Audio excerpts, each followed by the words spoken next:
Sirwicknel vaedza kugadzirisa muchato waMambo Dhuterere nekuvasvitsa mota dzinodhura maGD6 umwe yake vapa zvakare Mambo Dhuterere $50,000 vakapa amai 100,000 chato Dhuterere achida kuenda guys achatogarira iyoyo 100 yapiwa amai. Welcome back to your channel. Please don't forget to like and subscribe. So vati ivo nhasi riri zuva reFriday kudai, so zuva raMambo ndiro rizuva rakakomborerwa, zuva remitumbi mitatu. Today I want to celebrate two incredible individuals who have revolutionized gospel music in Zimbabwe and beyond, particularly singing nziyo dzedu dzemapostori, the exceptional duo of Mambo Dhuterere naMai Dhuterere. From your very first songs of Dare Guru album to Mweya Ndisesekedze, your presence has been felt across Zimbabwe, from church gatherings to the biggest national events, and more importantly, at ZANU-PF rallies. You have both united our country through your music and given hope to those in distress. You have demonstrated beyond measure kuti Mwari mumwe chete sezuva. As my brothers in Christ and someone who deeply admires your music, what you two have achieved together, I wish to say a big congratulations. Please go and see Farai Kufaramatsi Motors Club Chambers uko showroom kona 3rd na Nelson. Both your brand spanking new white Toyota Fortuner 2.8 GD6 are ready for collection. Atobadarwa fully paid for. In addition, both of you, please spare time and come see me together and collect 50,000 for you Mambo and 100,000 for you Amai. Saamai vemusha temimbereko yedu, and the one who almost always has the burden ekuchengeta vana and to provide for the entire family. In extending this small token of appreciation, my attention was drawn to certain social media reports that your marriage is currently experiencing challenges, and it is alleged that you are now staying apart.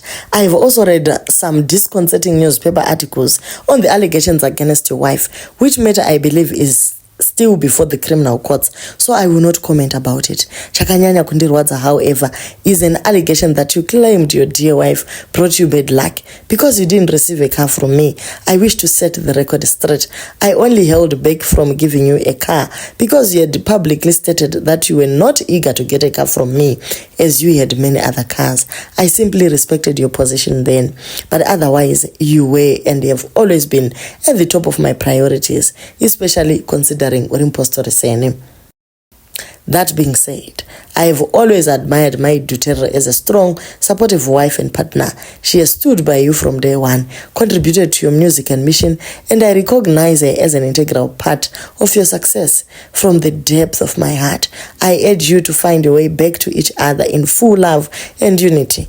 I might not be privy to any of your differences, but for the sake of your beautiful children who deserve to grow up in a home filled with both their parents' love, and for the sake of the kingdom of God, which is glorified when you stand together as a family, you are always better together.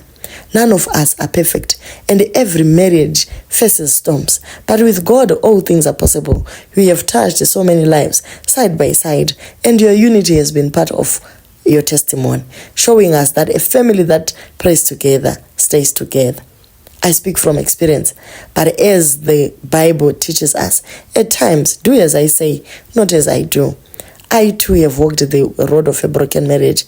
Even though my marriage is now irretrievably broken down, I have grown to deeply appreciate and will always respect the mother of my children. I always support her and cooperate for the sake of our two most amazing children, because that's what responsible, mature co-parenting requires. I'm forever indebted and grateful to her for those two most important two people in my life.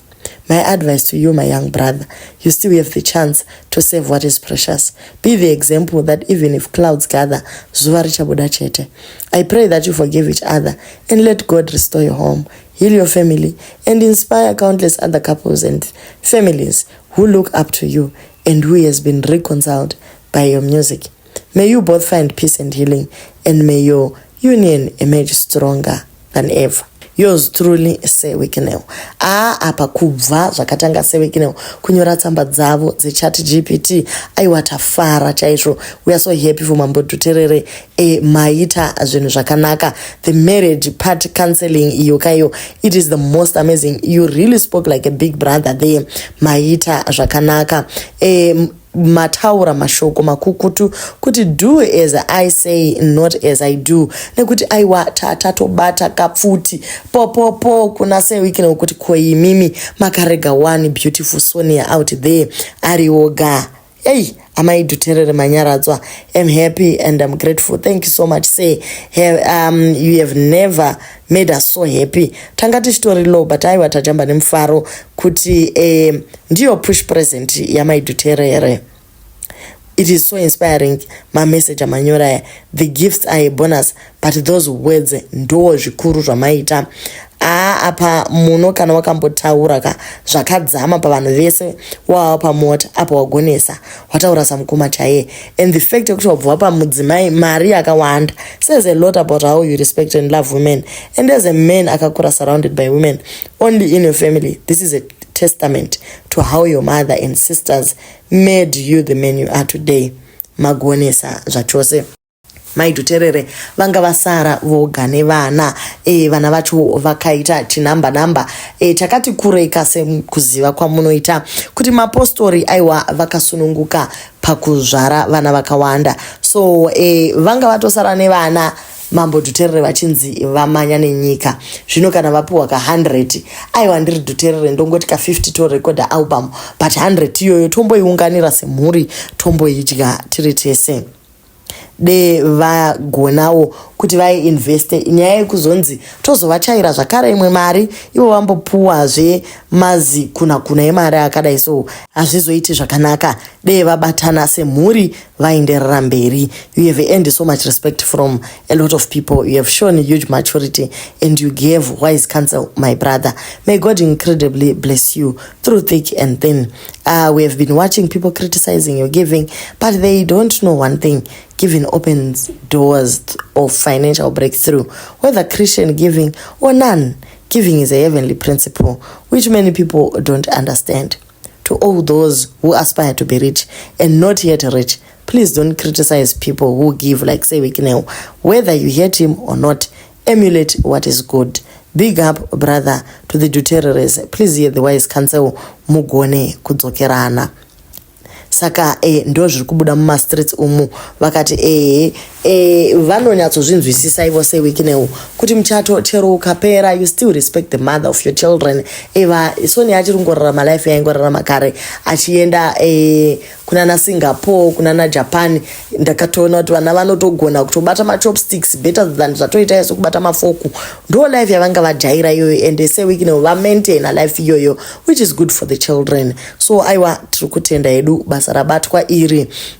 Takatoona kuti kuramba ticha criticize Sirwicknel aiwa kupedza simba kwa Dhuterere maybe vanhu vachadzokerana. And the fact yekuti hanzi vauye vari vairi zvicharova kuti vachatotaudzana kuti handi tinotora mari. Kana vasina kuenda vari vairi zvachatononoka kutora mari. Aiwa guys, zvaendwa. Do leave your comments on what you think panyaya.